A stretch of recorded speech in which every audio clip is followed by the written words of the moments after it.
સાર્થક, આ 19 વર્ષની છોકરીને કેન્સરની ગાંઠ હતી? યસ અંજલિ, છોકરીને અંડાશયમાં બહુ જ મોટો ટ્યુમર થઈ ગયો હતો. વેટ ઓલમોસ્ટ 9.5 કિલોનો વેટ હતો. Oh my God. પછી આપણે સફળતાપૂર્વક સર્જરી કરી આપી છે. રાઈટ. એ છોકરીને છે ને પેટ ધીરે ધીરે વધતું હતું.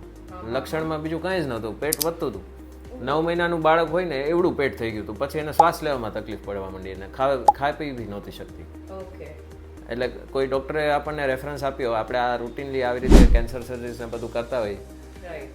હવે માસ કાઢી નાખ્યો છે, રાઈટ. બધો જ રોગ નીકળી ગયો છે and I am very hopeful.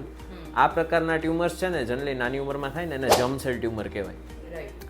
પણ આમાં સાચી ટ્રીટમેન્ટ કરવામાં આવે તો એના રિઝલ્ટ ઓલમોસ્ટ 100% સુધી હોય છે. આપણે નાબૂદ કરી શકીએ છીએ શરીરમાંથી આ કેન્સર. પછી ફરીથી થઈ શકે એને પાછું લેટર લાઈફમાં ક્યારેય?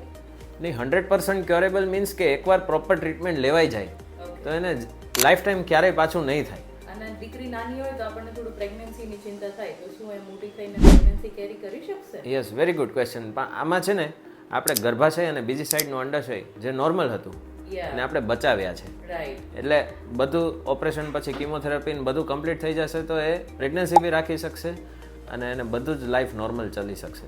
ઓકે.